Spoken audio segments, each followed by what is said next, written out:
Hello, नमस्ते, good evening. चलिए, तो लास्ट नंबर। गुड इवनिंग, नमस्ते। हेलो। चलो, तो लास्ट नंबर हम लोग बात कर रहे थे। लास्ट नंबर हम लोग बात कर रहे थे, किसकी बात कर रहे थे? लॉज ऑफ मोशन में अलग अलग पैटर्न के क्वेश्चंस डिस्कस कर रहे थे, और आप लोगों को बहुत मजा आ रहा था उन क्वेश्चंस में, जितना मुझे पता चला है। अलग अलग टाइप के क्वेश्चन सॉल्व करने में आप लोग अच्छा लग रहा था, मतलब आप लोगों को F=ma लगाने में। तो आशीर्वाद दीजिए सर, ये हाँ हाँ, बिल्कुल आशीर्वाद, विजयी भव। विजयी भव। ठीक है। चलो, अब आज भी हम लोग काफ़ी सारे क्वेश्चंस करने वाले हैं, और क्वेश्चंस का पैटर्न धीरे धीरे वापस आपको पता है कि चेंज होता रहेगा। हर थोड़े थोड़े क्वेश्चंस एक पैटर्न के होंगे, फिर नया पैटर्न आ जाएगा, फिर आपको उसमें भी मजे लेने। और जब उसमें कंफर्टेबल फील करोगे तो हम फिर आपको कुछ और नया पैटर्न बताएंगे, पर सब में अंडरलाइंग थीम वही है। अंडरलाइंग थीम आपको याद है क्या है? कुछ नहीं करना है। ये देखो, हमने लास्ट में आपको पढ़ाया था, अंडरलाइंग थीम एक ही है। क्या है अंडरलाइंग थीम? ये जो कुछ स्टेप्स लिखवाए थे ना मैंने आपको, steps to solve problems using laws of motion, बस उतनी थ्योरी आप मान के चलो।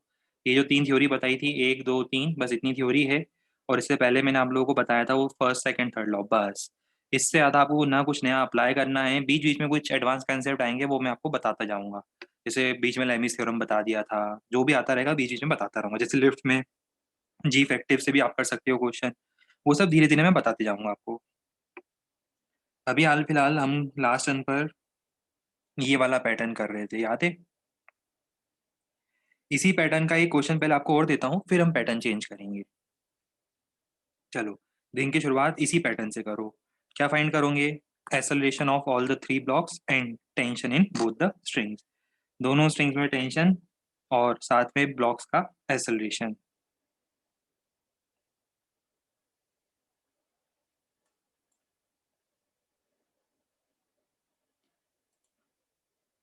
हो जाओ शुरू, करो सॉल्व।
लास्ट क्वेश्चन जैसे ही था, लास्ट क्लास में हमने एक क्वेश्चन ये वाला किया था, आपको याद है?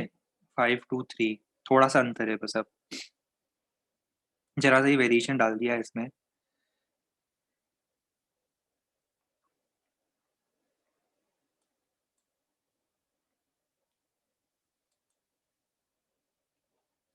चलो, हम देखें सॉल्व करके अब। इस बार बताओ, तीनों का एक्सप्रेशन में लिख देता हूँ ए। मैं स्टेप बाय स्टेप सॉल्व करूंगा ताकि आपको दिक्कत ना आए।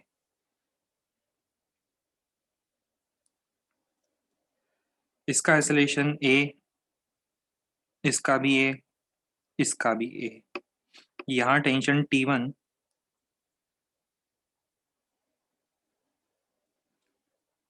यहाँ टेंशन T2। 5 kg के लिए बताओ क्या लिखोगे? 25 minus T1 net force is equal to mass into acceleration. Net force is equal to mass into acceleration. फिर इसके लिए net force T1 minus T2 equal to mass into acceleration. इसके लिए नेट फोर्स T2 माइनस 5। वैसे जिसको direct करना है वो डायरेक्ट भी कर सकता है ना, मैं तो आपको स्टेप बाय स्टेप पूरा बता रहा हूँ कि इस तरह से ओरिजिनली करते हैं क्वेश्चन को सॉल्व। बाकी काफ़ी लोगों ने तो डायरेक्ट ही कर लिया होगा इसको सॉल्व। ऐड करो तो 20 इक्वल टू 10 ए बराबर 2। ए की वैल्यू रख दो यहाँ पर, तो T2 कितना आएगा? 11। और T1 कितना आएगा? 15। ये आपका आंसर आना चाहिए था।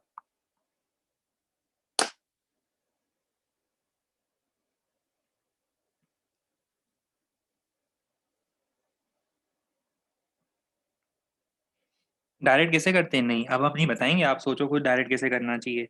Net force is equal to mass into acceleration, direct कर सकते हो उससे कि भाई आगे के डायरेक्शन में कितना फोर्स है। बहुत ईजी, आप ट्राई करो, खुद से एक बार ट्राई करके देखो। आपको डायरेक्ट काफी लोगों का तो आंसर आ ही चुका है।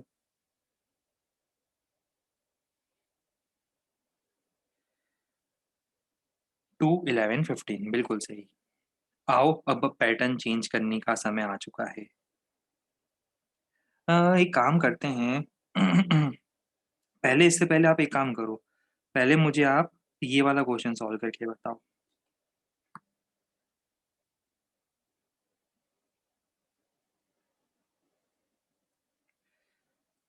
फिर अपन उस क्वेश्चन पर आएंगे।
वैसे ये क्वेश्चन आप लोगों के मॉड्यूल में दिया हुआ है, बिगनर बॉक्स 1 या 2 में से किसी एक में मिलेगा आपको। शायद 2 में दिया हुआ है, 2 या 3 में।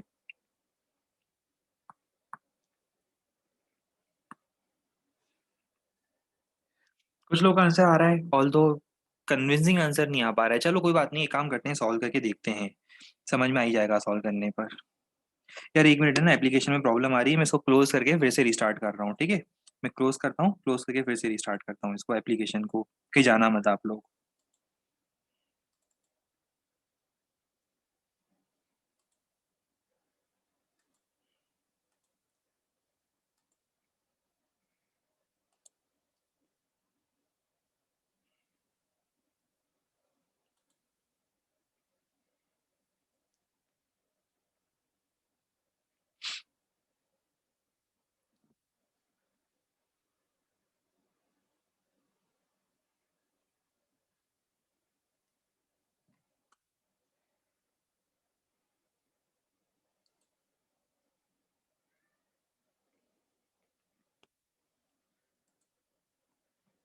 हाँ तो देखो, हम ये कहना चाह रहे थे, इसका जब एफवीटी ड्रॉ करोगे तो सबसे पहला फोर्स आपके माइंड में क्या आ रहा है?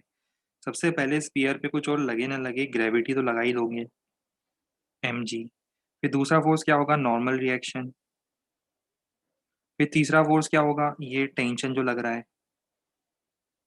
मैं तीनों से एक बार और फिर से अच्छा फ्री बॉडी डायग्राम बनाता हूँ, तीनों फोर्स को मिलाकर एक बार फिर से इसी फ्री बॉडी डायग्राम को बनाता हूँ।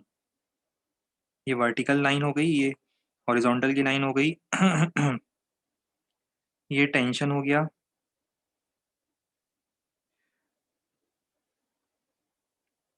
और एक काम करते हैं, मान लेते हैं ये वर्टिकल के साथ टेंशन कितने एंगल पर लग रहा है? थीटा एंगल पर, तो ये भी थीटा होगा, तो ये थीटा लिख देता हूँ मैं। अब आप देखो यहाँ पर टी के दो कंपोनेंट होंगे, ऊपर वाला कितना होगा? टी कॉस थीटा, और सामने वाला टी साइन थीटा। यहाँ एन, यहाँ एम जी। अब आप बताओ क्या लिखने वाले हो? N equal to T sine theta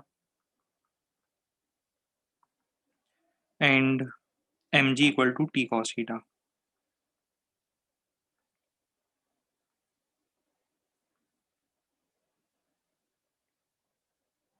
अब सवाल ये कि थीटा कितना होगा, कुछ लोगों के माइंड में आ रहा है सर ये थीटा कितना होगा।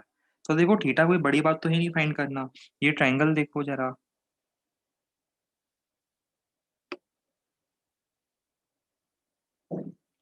ये राइट एंगल ट्रायंगल दिख रहा है आप लोगों को? मुझे तो दिख रहा है। इस राइट एंगल ट्रायंगल के लिए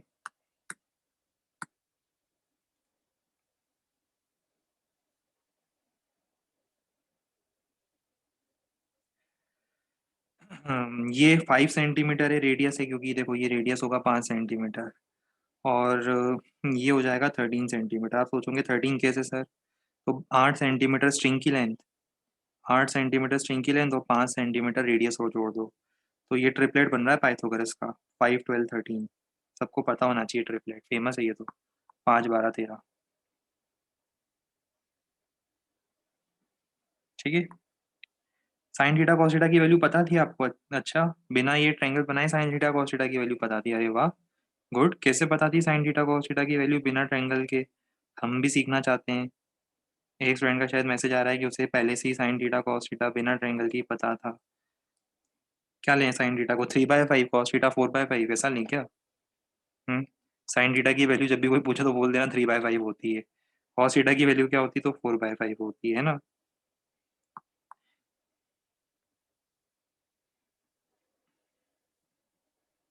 साइन थीटा 3/5, कॉस थीटा 4/5, ऐसा। फिर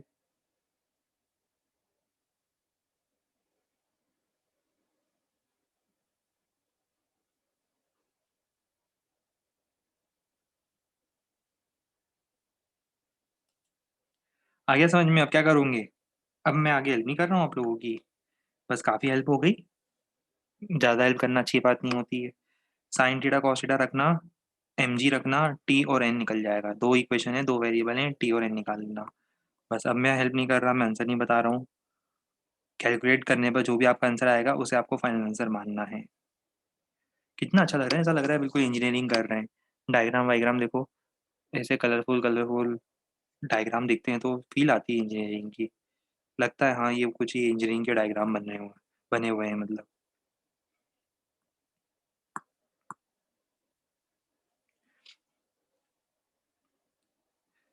आंसर बता दें, चेक करना है?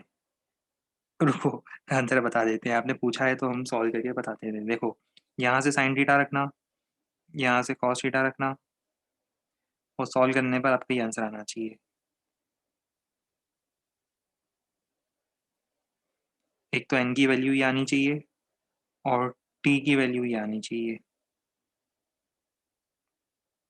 ये मेरा आंसर आ रहा है। मैच कर लो, आपका आंसर भी सेम आ रहा है क्या? बताओ कितने लोगों का आंसर सेम आ रहा है।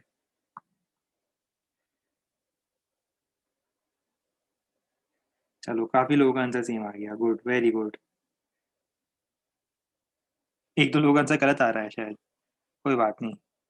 शायद कैलकुलेशन मिस्टेक करी होगी, चेक करना, सही करना। हमारे से आंसर मैच हो जाएगा, फिर आपका जो हमारा आंसर आ रहा है वही आ जाएगा आपका। चलो, अब हम नेक्स्ट क्वेश्चन पे प्रोसीड करें।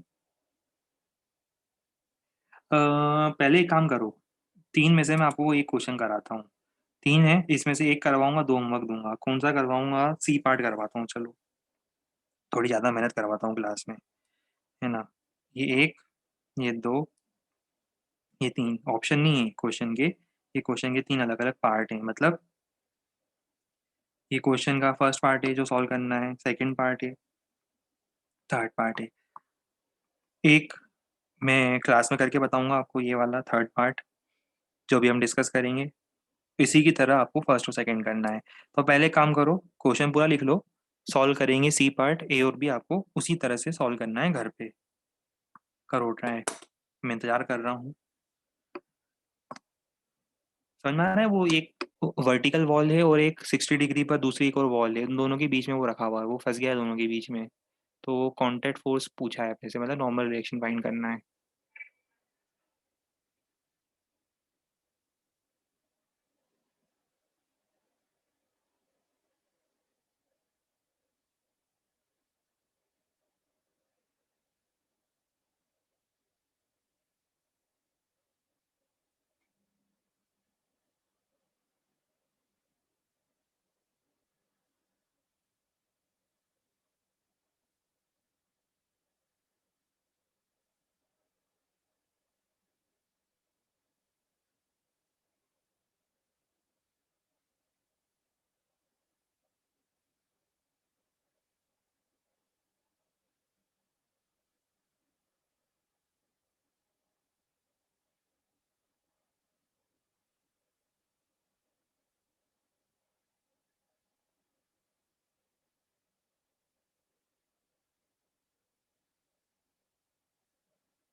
लगता है हमें ही सॉल्व करना पड़ेगा।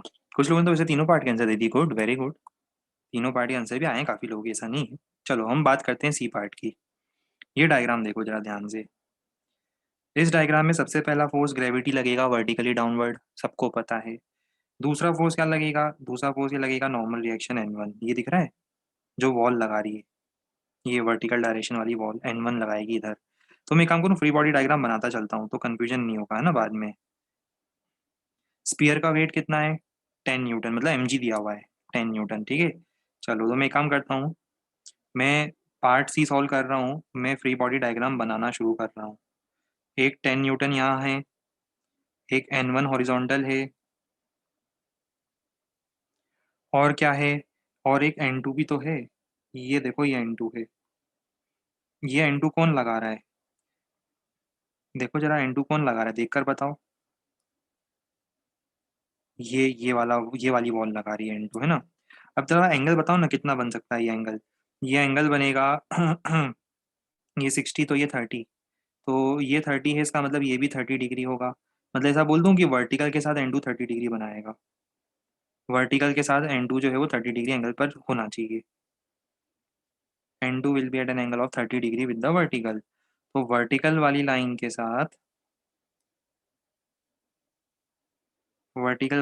साथ ये N2 बनेगा यहाँ at an angle of 30 degree. आगे तो आपको पता है ना इस तरह के क्वेश्चंस में क्या करना है। N2 के दो कंपोनेंट, ऊपर वाला कंपोनेंट बताओ cos 30, आगे वाला बताओ sin 30। पीछे तो N1 है ही, नीचे तो tan है ही। एक्स डायरेक्शन का फोर्स बैलेंस, ये क्वेश्चन इक्विलिब्रियम का है, इक्विलिब्रियम याद है। एक्स में फोर्स अलग बैलेंस होंगे, वाई में फोर्स अलग बैलेंस होंगे।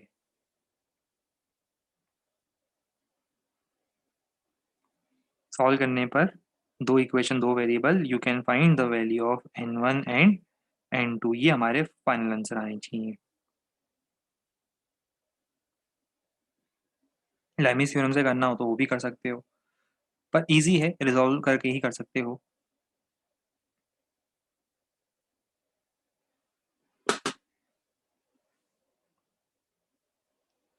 नहीं नहीं, हमारी वॉइस खराब, मतलब गला खराब नहीं हो रहा है एक्चुअली, किसी का मैसेज आया। अरे वाह, हमें हमें रियलाइज नहीं हुआ कि आप लोगों को पता चल जाती है सब फाइन चीज़ें, मतलब माइन्यूट माइन्यूट चेंजेस पता चल जाते हैं। नहीं एक्चुअली हमारा वो गला खराब नहीं हुआ, क्या है, सुबह से कंटिन्यू में क्लास चल रही है, तो आखिरी क्लास तक आते आते थोड़ा सा थ्रोट में इतनी अच्छे से प्रॉपरली वॉइस कई बार दिक्कत आती है, फिर थोड़ी सी कंटिन्यू में क्लास होने के कारण।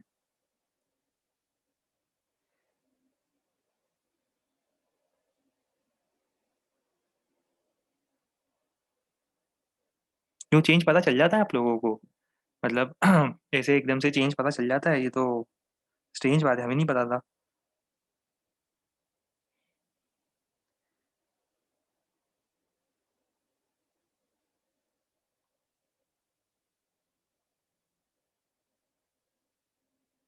लगता है फोन पे बात करने की आप लोगों को काफी प्रैक्टिस है, तो फोन से ही जैसे होता है ना, वॉइस से ही चेंज, अगर कुछ थोड़ा सा माइन्यूट चेंज आता है तो पहचान जाते हो आप लोग।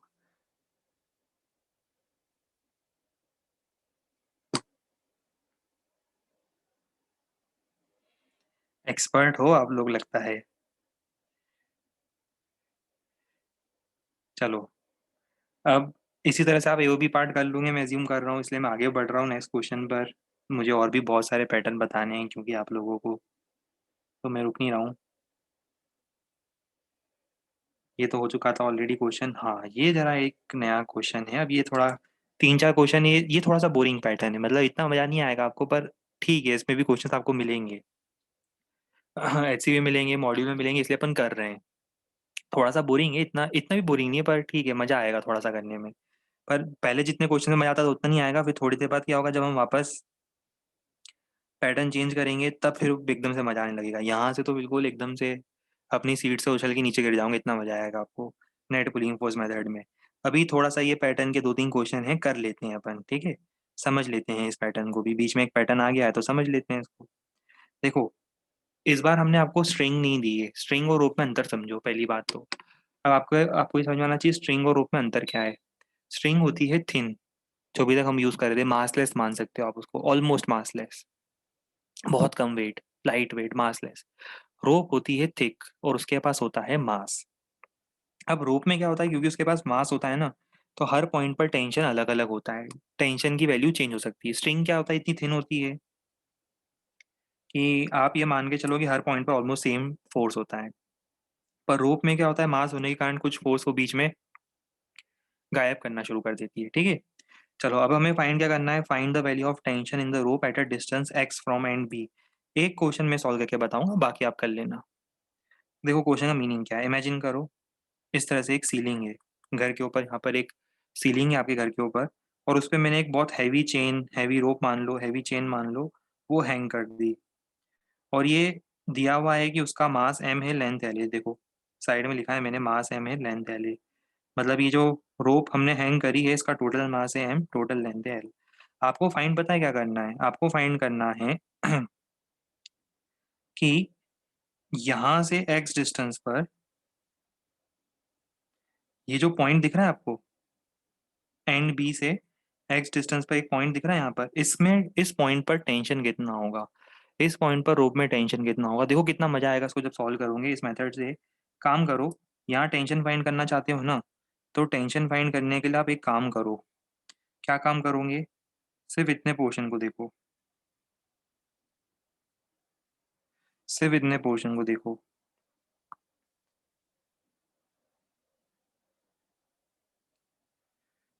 और सिर्फ इतने पोर्शन का फ्री बॉडी डायग्राम बनाओ। इसका मास तो कम होगा ना, रोप का एक छोटा सा पोर्शन है तो उसका मास भी कम होगा।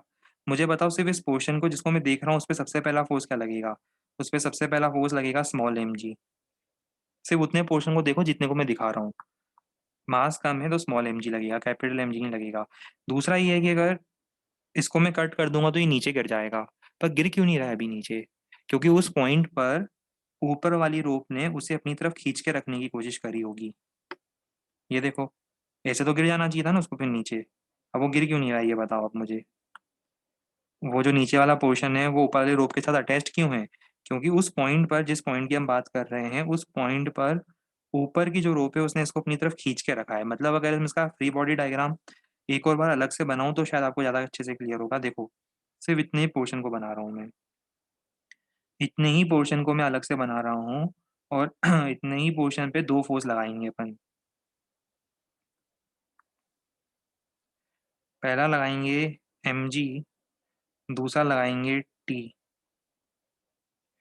और एम जी और टी लगाने के बाद ये तो रेस्ट पर है, मतलब टी बराबर एम जी।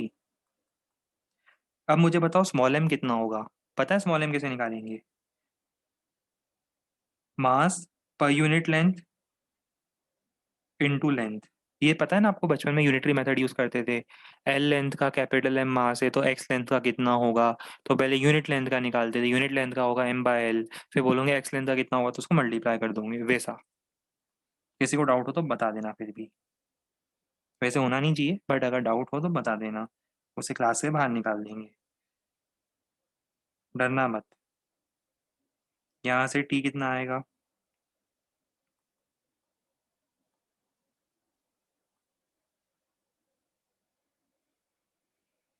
देखो ये आएगा टी। ठीक है, आगे आपका भी टी। चलो अब हम लोग आगे बढ़ेंगे, जल्दी से नोट करो, फिर इस पैटर्न के आपको एक दो क्वेश्चन दूंगा करने के लिए। फास्ट पढ़ा रहे हैं हमेशा, थोड़ी स्पीड कम करें। चलो ठीक है ठीक है। क्या है ना कि देने के लिए इतने सारे कंसेप्ट हैं, कई बार ऐसा लगता है कि कहीं टाइम कम नहीं पड़ जाए, तो हम सोचते हैं कि आज ही सारे कंसेप्ट बता दो इन लोगों को। ठीक है, 10% स्पीड कम कर देते हैं बस।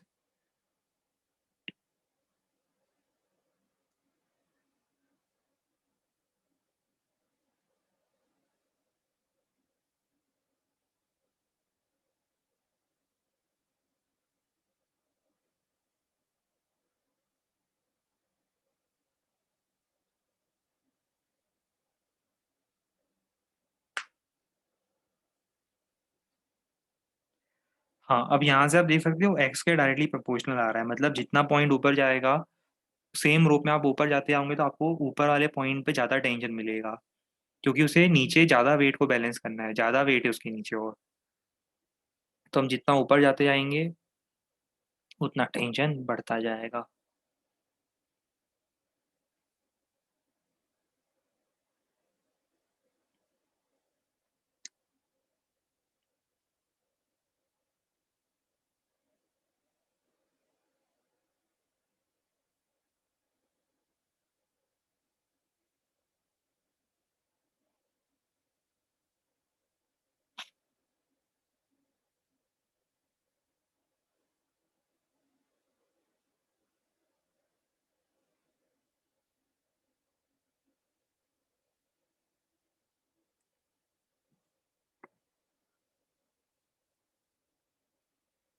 आज का होमवर्क देखते हैं कितना कंप्लीट होता है, उस हिसाब से होमवर्क देंगे, कि कंप्लीट हो, उतना पोर्शन उसके हिसाब से हम होमवर्क दे पाएँगे आपको।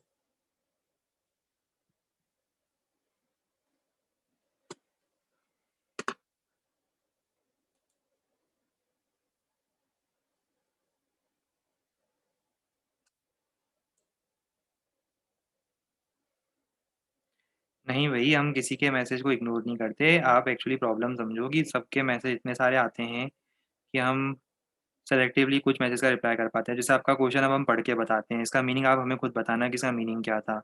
अब हम इस मैसेज को इग्नोर नहीं करेंगे तो क्या करेंगे? अब आपने पूछा है सर अभी तक हम जो रोप ले रहे थे, उसमें भी अनसर्टेनिटी आएगी क्या? अब ये अनसर्टेनिटी क्या होता है मुझे समझाओ। अब मुझे क्लियर ही नहीं हो रहा पूछना क्या चाह रहे हो? ये बताओ। अब ये अनसर्टेनिटी का मतलब क्या है? ये हम क्या हाइसेनबर्ग अनसर्टेनिटी प्रिंसिपल पढ़ रहे हैं जिसमें अनसर्टेनिटी आएगी रूप में, हैं? या हम क्या हाइसेनबर्ग अनसर्टेनिटी प्रिंसिपल लगा रहे हैं कि अगर मास में सर्टेनिटी है तो टेंशन में अनसर्टेनिटी होगी, अगर मास में सर्टेनिटी नहीं है तो टेंशन में सर्टेनिटी होगी। हम ये क्या हाइसेनबर्ग टेंशन अनसर्टेनिटी प्रिंसिपल लगा रहे हैं क्या? तो हमें क्वेश्चन समझ में आएगा तो हम रिप्लाई कर पाएँगे ना। अब क्या होता है, एक तो देखो इतने सारे मैसेज आते हैं, अब हमारी आँखें तो 2 ही हैं। है ना? अब उन 2 आँखों से हम पढ़ाएँ, फिर मैसेज भी पढ़ें, फिर उनका रिप्लाई भी करें। बहुत आपको लगता है कि सब कुछ ईज़ी होगा, सर के पास हमारे मैसेज डायरेक्ट पहुँच रहे होंगे, पर आप समझो प्रॉब्लम को कि दिक्कतें रहती है ऑनलाइन में थोड़ा-सा कि आपका मैसेज भी आ रहा है, बाकी 70 बच्चों के मैसेज आ रहे हैं, 60-70 बच्चों के मैसेज आ रहे हैं, ठीक है? और इतने सारे मैसेजेस इतने छोटे से इसमें पढ़ना, समझ रहे हो? क्योंकि स्क्रीन भी तो हमें रखनी है ना अपने सामने, फिर छोटे से इसमें मैसेजेस सारे पढ़ना, फिर एक-एक मैसेज पढ़-पढ़ के उसको प्रोसेस करना माइंड में। और उसमें आप अनसर्टेनिटी पूछ लेते हो तो हम तो भैया हमें केमिस्ट्री आती ही नहीं है अनसर्टेनिटी प्रिंसिपल तो हम कैसे सिखाएँ? रोप का मास तो कभी ऐड ही नहीं किया तो T1 T2 कुछ अलग नहीं आएँगे? नहीं देखो अभी हम आपको शुरू में वही बता रहे थे, शायद आपने वो पॉइंट मिस कर दिया कि अगर मास 0 होगा तो क्या होगा? हर पॉइंट पर टेंशन सेम होगा। मास होने के कारण हर पॉइंट पर टेंशन अलग होता है और इसको रोप बोलते हैं। इससे पहले अभी जो हम पढ़ रहे थे वो क्या होती है? स्ट्रिंग होती है, स्ट्रिंग थिन होती है देखो। हमने जितने भी क्वेश्चन करे थे इसमें कहीं रोप लगाई थी क्या? नहीं, स्ट्रिंग लगाई थी। स्ट्रिंग होती है थिन। स्ट्रिंग के थिन होने का मतलब क्या होगा? उसमें हर पॉइंट पर आपको ऑलमोस्ट टेंशन सेम लेना है।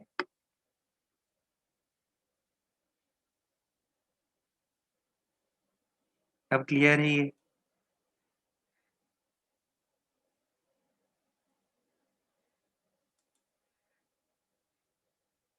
अब तो कोई अनसर्टेनिटी नहीं है आपके माइंड में? चलो, अब अनसर्टेनिटी गायब हो गई आपके माइंड से, अब हम लोग आगे बढ़ते हैं।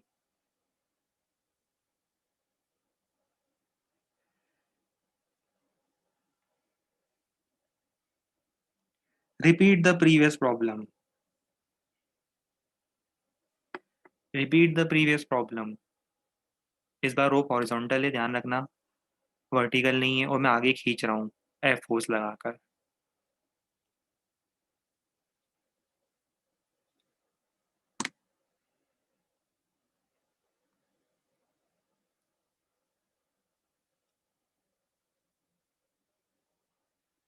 हाँ, और इस क्वेश्चन को सॉल्व करने के लिए क्वांटम मैकेनिक्स मत अप्लाई करना, जो नॉर्मल हम मैकेनिक्स पढ़ रहे हैं ना, न्यूटोनियन मैकेनिक्स वो अप्लाई करना। तो इस क्वेश्चन को ऐसा नहीं हो कि सॉल्व करने के लिए क्वांटम मैकेनिकल अप्रोच लगाने लग जाओ। पॉइंट एक्स कहाँ है? पगलू, पिछला क्वेश्चन पढ़ो ना। क्या लिखा है हमने? ये चाइनीज लिखी है? हैं? कौन सी लैंग्वेज लिखी है हमने ये? Distance X from end B, distance X from end B, ये बी लिखा हुआ है, ये ए लिखा हुआ है, पढ़ा तो करो।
आओ, लगता है हमें ही क्वेश्चन देना पड़ेगा और हमें ही क्वेश्चन सॉल्व करना पड़ेगा।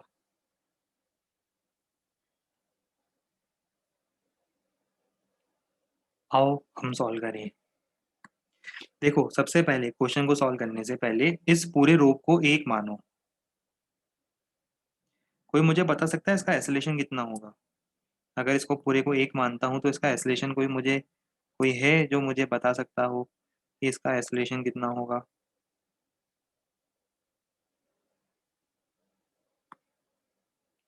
बिल्कुल, capital F by capital M, है ना? Total force divide by total mass is acceleration of the रोप।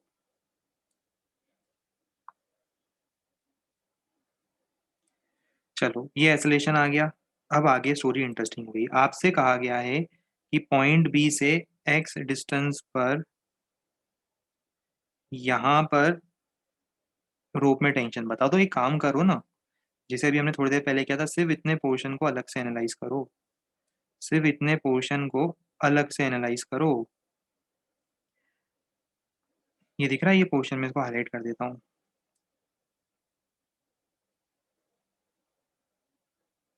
ये देखो, पिंक कलर से हाईलाइट कर रहा हूँ इसको मैं। ये देखो, ये इसको मैंने हाईलाइट कर दिया।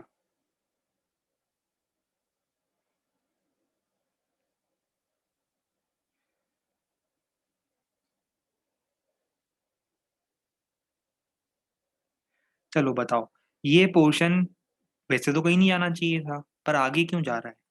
आगे क्यों जा रहा है? कोई तो इसे खींच रहा होगा। कौन खींच रहा होगा? इस पॉइंट पर आगे वाली रोप इसे खींच रही होगी टेंशन लगाकर। क्योंकि वो आगे जा रही है तो उसे खींच रही होगी टेंशन लगाकर। अरे हाँ, ये हमारे माइंड में एक डाउट आ रहा है। ये एक्चुअली क्या है, हम आजकल क्या है, नया ट्रेंड फॉलो नहीं कर पाते ना, क्योंकि हम बिजी रहते हैं क्लासरूम वगैरह में, तो नया ट्रेंड फॉलो नहीं कर पाते। तो ये, जैसे हम कई बार यूट्यूब पे कोई अनबॉक्सिंग का वीडियो देख रहे होते हैं तो वो कमेंट में वो लोग ओपी ओपी लिखते हैं। और अभी भी आजकल मैं देख रहा हूँ कि कमेंट में बहुत से स्टूडेंट्स क्या है, ओपी ओपी लिखते हैं। तो ये इसका फुल फॉर्म भी तो बता दो। हम आजकल इतने ट्रेंडी नहीं रहे। तो आजकल हमें ओवर पावर, तो ये ओवर पावर का मतलब क्या होता है? हम देखते हैं अनबॉक्सिंग वाली वीडियो में भी वो लिखते हैं ओपी ओपी ओपी, हम भी समझ नहीं पाते ओपी क्या है आजकल।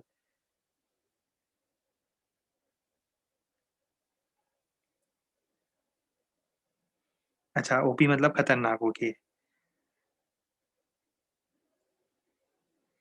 अच्छा, ऐसा ओपी मतलब खतरनाक, अच्छा ओके ओके।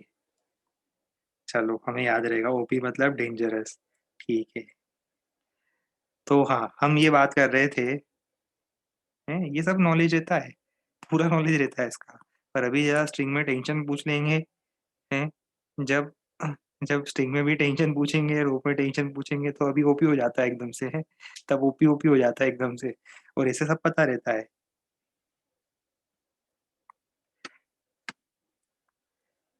देखो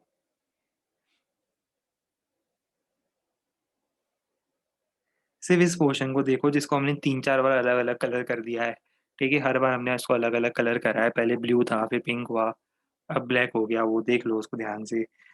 उस पे तो आगे एक ही फोर्स लग रहा है, हाँ नीचे लग रहा होगा mg, वो हम मानते हैं, नीचे लग रहा है mg, ऊपर लग रहा है नॉर्मल रिएक्शन, वो सब हम मानते हैं। पर जिस डायरेक्शन में जा रहा है उस डायरेक्शन में भी तो देखो, जिस डायरेक्शन में जा रहा है उस डायरेक्शन में तो टेंशन ही उसे आगे ले जा रहा होगा। तो force is equal to mass into acceleration. कुछ बात समझ पा रहे हो? नहीं आया समझ में? देखो हम समझाते हैं। Copy paste.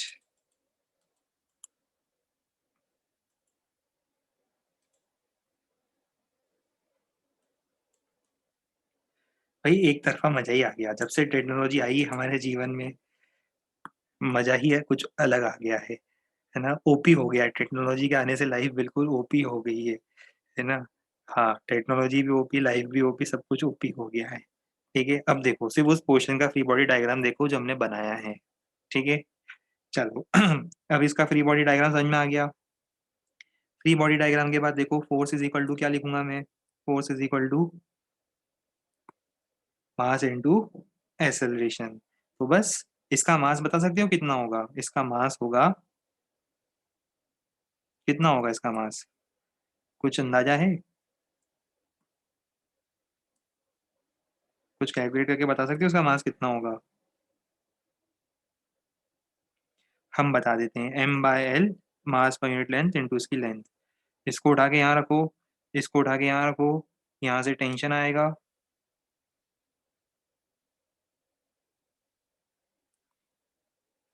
ये टेंशन आ जाएगा m/l into x into f/m।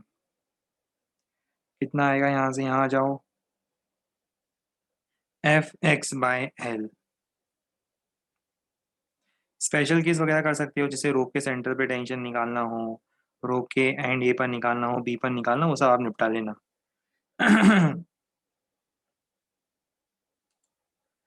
ये हमारा आंसर आना चाहिए।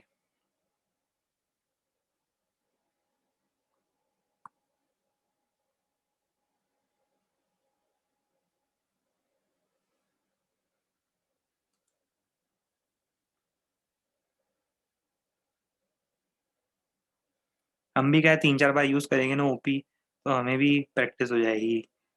मास कैसे निकाला? ये आप ट्वेल्थ में पढ़ोगे, ये तो ट्वेल्थ में पढ़ाया जाएगा मास कैसे निकाला।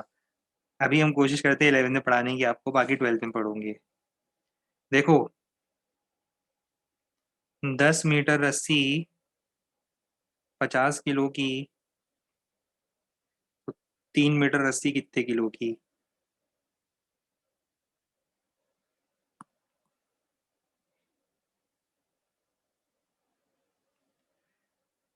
कैसे पता चला? 10 मीटर रस्सी 50 किलो की, तो पहले आपने 1 मीटर का हिसाब लगाया, 1 मीटर रस्सी 5 किलो की, तो उसको क्या लिखूंगा? 5 kg/मीटर। कैसे आया 5 kg? Total mass divide by total length. देखो total mass divide by total length. फिर आपसे कहा किसी ने कि छत 1 मीटर का इतना है, 1 मीटर का मास इतना है, ये होता है मास पर यूनिट लेंथ। इसको क्या बोलते हैं? इसको इंजीनियरिंग में बोला जाता है मास पर यूनिट लेंथ। क्या बोलते हैं? Mass per unit length. Total mass upon total length is mass per unit length. अब यूनिट लेंथ का इतना मास, तो 3 मीटर का कितना मास कैसे करोगे मल्टीप्लाई? 3 से मल्टीप्लाई कर दोगे ना। वैसे यहाँ पे कितने से मल्टीप्लाई करना है? एक्स लेंथ से। ऐसे आया। ठीक है, हेंस प्रूव्ड। जब भी कोई बड़ा डेरिवेशन करते हैं, खतरनाक सा डेरिवेशन करते हैं, उसके बाद लिखते हैं ना hence proved. Hence proved, OP, हो गया डेरिवेशन कंप्लीट। मजा आ गया आज तो ओपी यूज करके।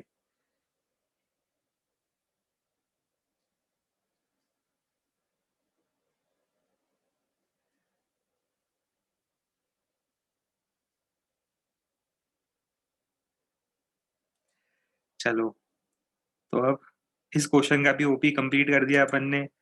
अब अगला क्वेश्चन भी अपन ओपी करेंगे, सारे क्वेश्चन ओपी करेंगे। आप भी ओपी करो, हम भी ओपी करेंगे। ओपी का फुल फॉर्म तो हमें भी समझ में नहीं आया। ये लोग ये बोल रहे हैं आउट परफॉर्मर या आउट परफॉर्म, पता नहीं क्या बोल रहे थे ये लोग। मैसेज कर करके आउट पावर, ओवर पावर, आप सब लोग अलग अलग बोल रहे हैं। हमें ही नहीं समझ में आ रहा। बस इतना समझ लो, और देखो ज्यादा दिमाग नहीं लगाना है अपन लोग को, इतना समझ लो ये लोग सब मैसेज करके बोल रहे हैं कि ओपी मतलब कोई ट्रेंडिंग चीज को ओपी बोलते हैं बस। तो बस समझ जाओ, प्रैक्टिस करो, अपने आप आ जाएगा।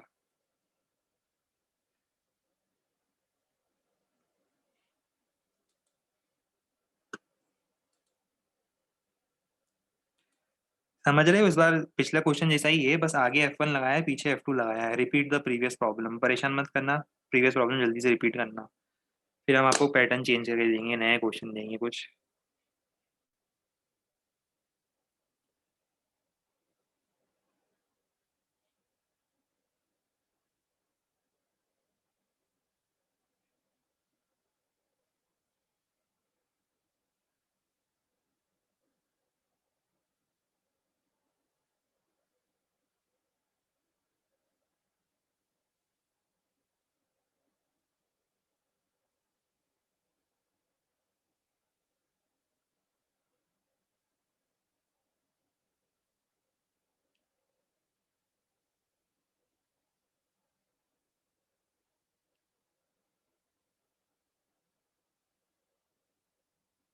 पिछले क्वेश्चन जैसा ही है, थोड़ा सा और केयरफुल रहना।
आओ, लगता है अब हमारा सॉल्व करने का इसका समय हो चुका है।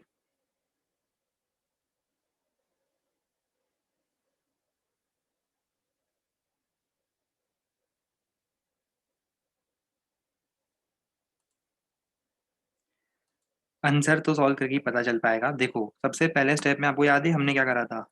कुछ भी करने से पहले एसलेशन निकाल लो। F1 minus F2 bye M, किसी को डाउट हो तो बता देना। एसलेशन आ गया। अब इसके बाद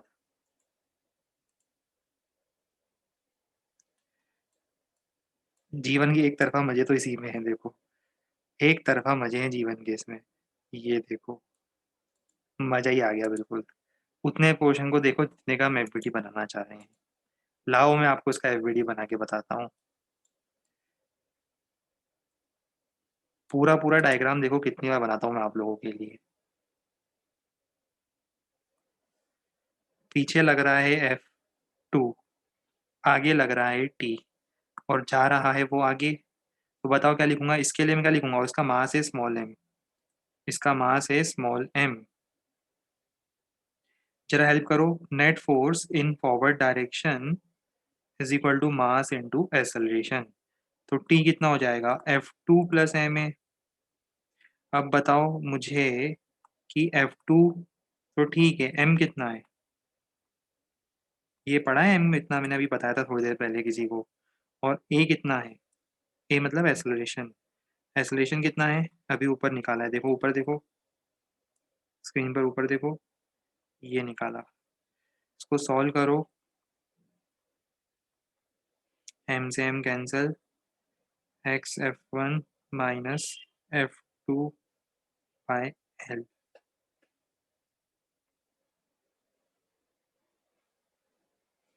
ये आपका आंसर आना चाहिए था।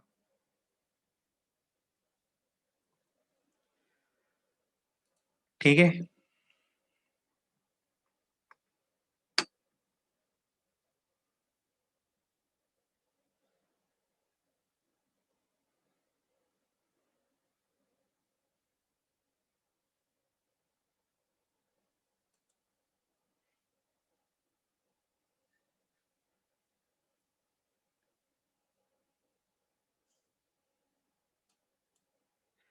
आओ अब हम अगला क्वेश्चन पे पढ़ते हैं। अगले क्वेश्चन से पहले मैं सोचा हूँ पैटर्न चेंज करते हैं ना।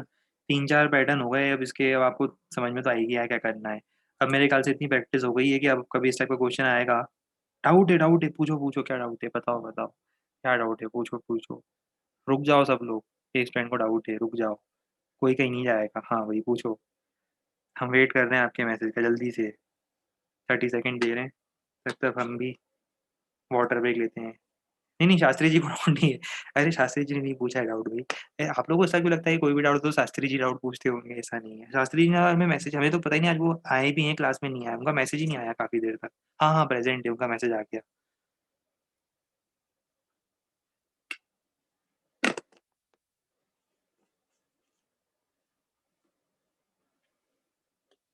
हम तो इंतजार कर रहे हैं ऑफलाइन में शास्त्री जी के दर्शन कब होंगे। कभी ना कभी तो ऑफलाइन होगी, कभी ना कभी शास्त्री जी हमारी क्लास में बैठे हुए मिलेंगे हम सबको। एक्स लेंथ, क्या लिखा है भाई, ये एक्स लेंथ की रोप जिस फोर्स से आगे बढ़ रही है वो टेंशन है ना, तो F1 माइनस F2 ही तो है। अरे भाई कहना क्या चाहते हो, एक्स लेंथ फिर से पढ़ते हैं, शायद समझ में आ जाए हमें। एक्स लेंथ की रोप जिस फोर्स से आगे बढ़ रही है वो टेंशन है ना, तो एक तो ये है ना करते तो ना, हाँ ना हमें समझ में आता, हाँ हाँ बोल लो ना बोल लो। तो F1 माइनस F2 ही तो है।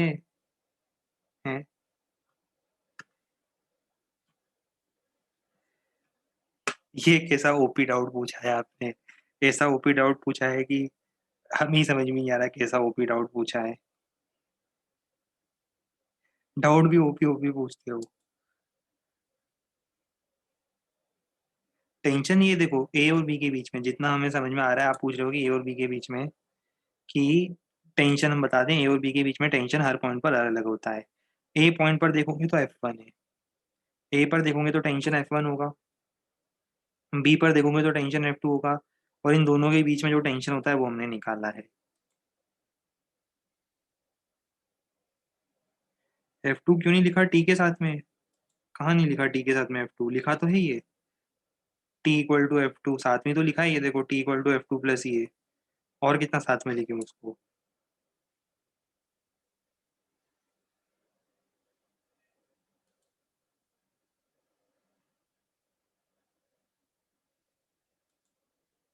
अच्छा मतलब T-F2 क्यों लिखा है, ऐसा पूछना चाह रहे हो, T-F2 क्यों लिखा। अरे ये देखो ना, इस पिंक वाले पोर्शन पे आगे टी लग रहा है, पीछे F2 लग रहा है, आगे टी पीछे F2, तो नेट फोर्स आगे कितना लगेगा, नेट फोर्स होगा F1 माइनस F2, F1 मतलब T-F2 is equal to mass into acceleration. लिखते हो ना इसे, T-F2 equal to mass into acceleration. Horizontally tension क्या होता है, टेंशन स्ट्रिंग के लेंथ के अलॉन्ग होता है ना। अरे बताया तो था। स्ट्रिंग जहाँ रहेगी, जिस लेंथ में रहेगी, हॉरिजॉन्टल तो हॉरिजॉन्टल टेंशन लगाएगी, वर्टिकल तो वर्टिकल टेंशन लगाएगी। जहाँ स्ट्रिंग जैसी है वहां वैसा टेंशन लगाएगी।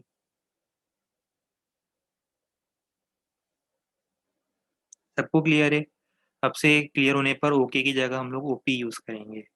क्लियर है तो ओपी बोल दो। नहीं क्लियर है तो नो बोल दो। क्लियर है सबको? चलो। गुड।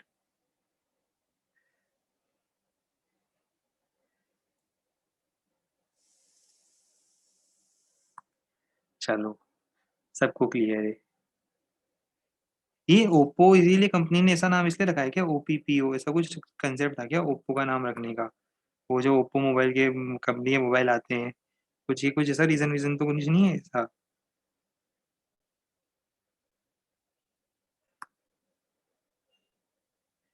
अभी आया ना, कौन सा आया, Reno 6 pro. Reno 6 pro 5G आया है अभी, शायद आज कल में आया है, लॉन्च हुआ है। अनबॉक्सिंग? अरे आप हमें गिफ्ट तो दो, हम अनबॉक्सिंग करके ऐसा वीडियो बनाएंगे उसका, बढ़िया बढ़िया कॉमेडी सा वीडियो बनाएंगे अनबॉक्सिंग करके। टेक्निकली बिल्कुल शानदार रिव्यू देंगे उसका। पर कोई हमें बोलता है ना, क्या बोलते हैं, अ, क्या बोलते हैं, जैसे किसी प्लेयर को वो करते हैं, एक नाम याद नहीं आ रहा, एक अच्छा सा वर्ड होता है। स्पॉन्सर, बिल्कुल, यस। स्पॉन्सर। आज क्या आखिरी क्लास तक आते थे, इतना थक गए ना आजकल, माइंड भी वर्क नहीं कर रहा है। स्पॉन्सर, बिल्कुल सही। वही हम बोल रहे हैं, कोई अगर हमें स्पॉन्सर कर दे मोबाइल दे दे के, तो हम ऐसे ऐसे वीडियो बनाएंगे ना, क्या बताएं। अभी ये क्वेश्चन जरा रुक रहे हैं, इस क्वेश्चन को करने से पहले अब हम क्या कर रहे हैं, पैटर्न थोड़ा चेंज कर रहे हैं, कुछ चीज़ों में और मजा डालते हैं अब, है ना। अब हम बात करेंगे नेट पुलिंग फोर्स मेथड की। मेथडों का method, net pulling force method, सबसे ज़्यादा इम्पोर्टेंट और इंटरेस्टिंग टाइप का मेथड। अब सुनो, इस क्वेश्चन को मैं दो मेथड से करूंगा, पर समझ में तो आया क्वेश्चन क्या है। देखो, क्वेश्चन ये है कि एक टेबल पर एक ब्लॉक रखा है, उसको रस्सी से बांध दिया, और वही रोप पुली से होते हुए, ये पुली दिखती है, पुली मतलब समझते हो, ये पुली लगी हुई है, से दूसरे ब्लॉक से कनेक्टेड है। चलो अब मुझे बताओ कौन सा ब्लॉक कहाँ जाएगा। कंफर्म न्यूज़ है कि ये ब्लॉक नीचे जाएगा और वो ब्लॉक आगे जाएगा। बात समझ पा रहे हो? किसी को डाउट तो नहीं है? बहुत बढ़िया। दूसरी बात सुनो, क्या आप मुझे बता सकते हो इसका फ्री बॉडी डायग्राम कैसा बनता अगर मैं बनाता तो? बी के फ्री बॉडी डायग्राम में सबसे पहला फोर्स क्या आएगा? M2G। M2 क्या है, उसका मास है। M1 M2 लिख रहा हूँ मैं, है ना। M2G लिख देता हूँ। और ऊपर क्या लगेगा? T। देखो ये वही टेंशन घूम फिर के सेम रो पे, क्योंकि सेम स्ट्रिंग है, स्ट्रिंग बोलना चाहिए, सेम स्ट्रिंग है, तो वही टेंशन इस पे आगे लगेगा। हाँ, इस पर भी mg लग रहा होगा, M1G लग रहा होगा, और n भी लग रहा होगा, पर वो y डायरेक्शन में लग रहे हैं। ब्लॉक ये तो x डायरेक्शन में मूव कर रहा है, इसलिए कोई ज़्यादा टेंशन वाली बात नहीं है। हालांकि मैं फ्री बॉडी डायग्राम बना रहा हूँ तो बना देता हूँ। चलेगा ये ऐसा फ्री बॉडी डायग्राम, समझ में आ रहा है ये?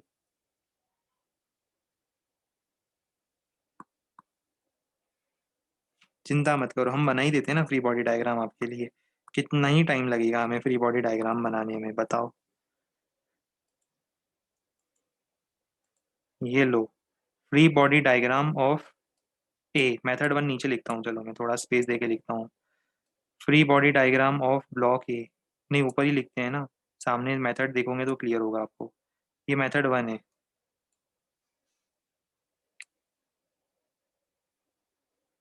रुको जरा 1 मिनट, अभी करते हैं बंदोबस्त।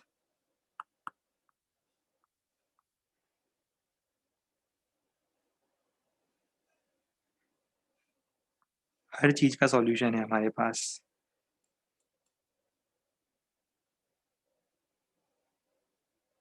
तो गड़बड़ हुई, सब गड़बड़ हो गया आज। रुको अभी जरा।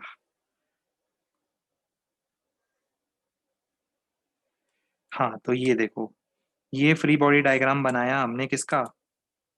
ये फ्री बॉडी डायग्राम हमने बनाया ब्लॉक ए का। ऐसे ही बनेगा, देख लो, तसल्ली कर लो। वैसे ही बी का फ्री बॉडी डायग्राम कैसा बनेगा? बी का फ्री बॉडी डायग्राम बनेगा M2G नीचे, T ऊपर, और इसका जो एसोलेशन है वो नीचे होगा। चलो, मुझे जरा एक बार ये ब्लॉक बी के लिए इक्वेशन लिख कर बताओ। आप लोग मेरी हेल्प कर सकते हो M2G minus G equal to M2A लिखने में? देखो, net force in Y direction is equal to mass into acceleration. Net force in Y direction देखो क्या होगा? M2G minus T is the net force in downward Y is equal to mass into downward acceleration. हाँ या ना? बिल्कुल सही, good. चलो, उसी तरह से जरा मुझे बताओ ये M1 के लिए क्या लिखोगे? Force in X direction, force in X direction equal to mass into acceleration in X direction.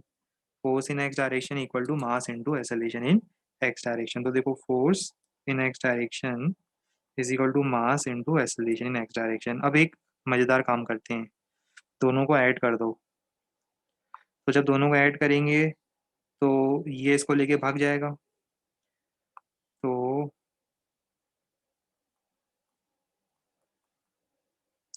यहाँ से आपको ए मिल जाएगा।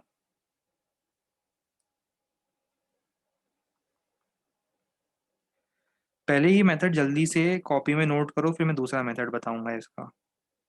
ये मेथड फ्री बॉडी डायग्राम वाला मेथड है, फिर दूसरा मेथड बताएंगे, ओपी मेथड बताएंगे फिर इसका। जो नाम लिखा है ना, हेडिंग लिखी है, net pulling force method also known as OP method, वो समझाएंगे फिर हम आपको।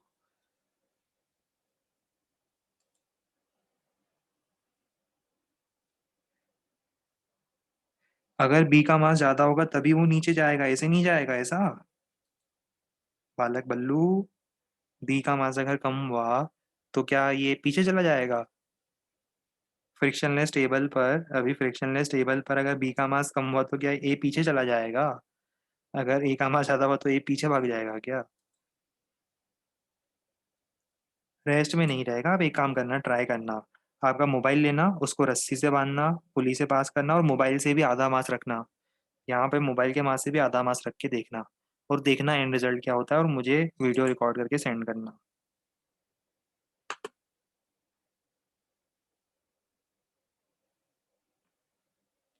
ये बताओ, इससे पहले आप लोगों ने ये फिजिक्स सीखा कहाँ से था? मैं ये जानना चाहता हूँ कि इतना जो ओपी फिजिक्स भरा हुआ पड़ा है आपके अंदर, आप लोगों के अंदर जो इतना ओपी ओपी लेवल का, हाई लेवल का ओपी लेवल का फिजिक्स भरा हुआ पड़ा है, ये कहाँ से सीखा आप लोगों ने?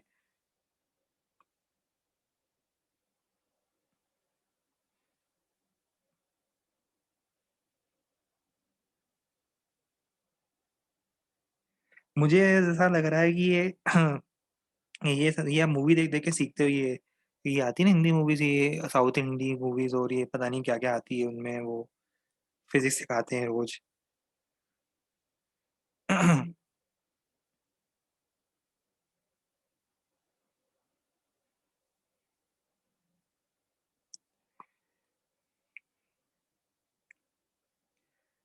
देखो, जल्दी नोट करो, कुछ ओपी लोगों का फैमिली टाइम चालू हो चुका है, आप लोगों को तो पता ही है। और हम चाहते हैं कि उनका ओपी फैमिली टाइम स्टार्ट होने से पहले हम मेथड नंबर 2 बता दें, नहीं तो कल उन लोगों को दिक्कत आएगी फिर जब वो क्लास में आएंगे तब।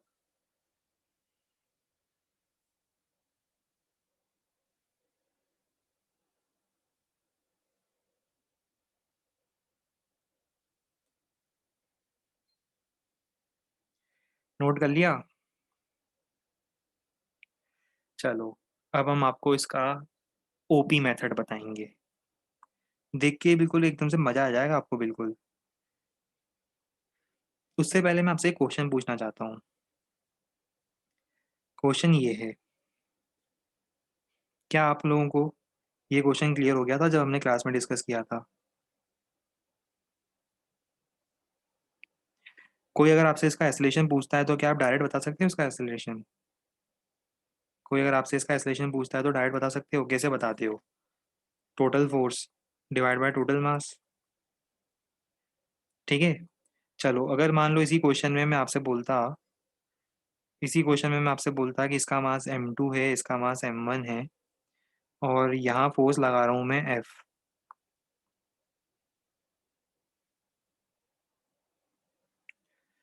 यहाँ मैं फोर्स लगा रहा हूँ एफ, तो बताओ एक्सेलरेशन कितना होगा? Total force divide by total मास। तो अगर ये समझ में आता है तो जरा एक चीज बताओ कि आज वही फोर्स कितना लग रहा है। थोड़ा नजरिया बदलो देखने का, तो नज़ारे बदल जाएंगे। सोच बदलो, दुनिया बदल जाएगी। पिछली बार हमने कुछ कहा था ना यार, अच्छा सा डायलॉग बोला था, क्या बोला था हमने? याद करके बताओ जल्दी से।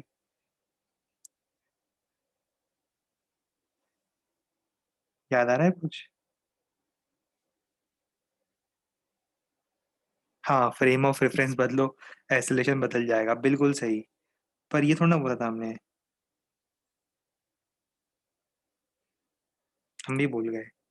चलो जाने दो। M2G अगर लग रहा है तो बताओ जरा इसका एक्सेलेरेशन कितना होगा? Net pulling force is M2G, और उसे दोनों को पुल करना है।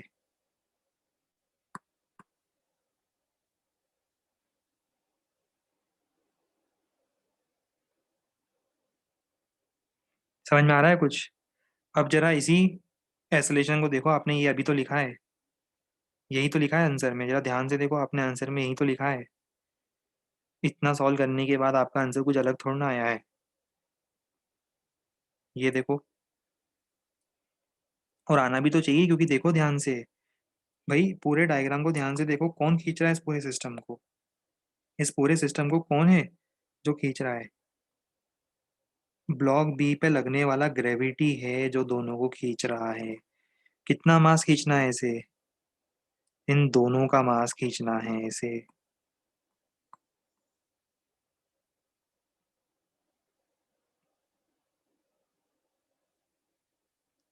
तो जरा बताओ एक्सेलरेशन कितना आएगा? Net pulling force M2G divide by total mass to be pulled, that is M1 plus M2।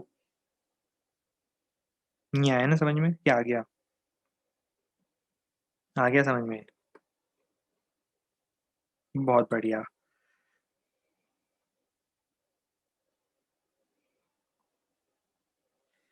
चलो अब एक काम करो, जल्दी से मेथड नंबर 2 लिखो। ये मेथड नंबर 2 डालो heading. Net pulling force method बता रहा हूँ आपको, ये मेथड नंबर 2। और इसमें अब डायग्राम बनाओ। और डायग्राम में क्या लिखोगे? A equal to net pulling force is gravitational pull of M2G, जिसे न सिर्फ उसे खुद को पुल करना है, ऊपर वाले मास को भी पुल करना है। हेंस हमारा आंसर ये होगा।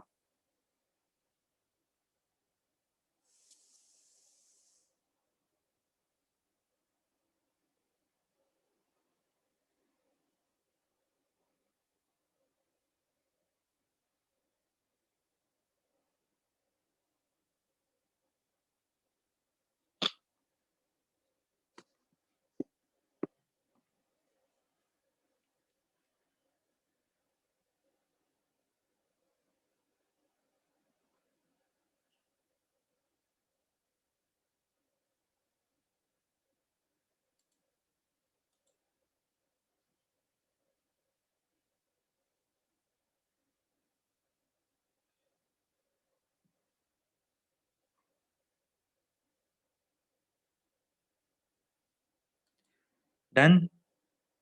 चलो ठीक है। तो इसी मेथड पे आज हम लोग रुक रहे हैं। यहाँ जाकर आज हम लोग हॉल्ट करेंगे, यहाँ रुकेंगे। नेक्स्ट टर्न पर क्या करवाऊंगा? नेक्स्ट टर्न पर हम लोग इसी मेथड के, नेट पुलिंग फोर्स मेथड के, लाइन से एक के बाद एक, एक के बाद एक, बस क्वेश्चन ही क्वेश्चन आएंगे। फिर मोशन और इंक्लाइन प्लेन भी आपको सिखाऊंगा मैं। ये सब कुछ हम सीखेंगे पर नेक्स्ट टर्न पर।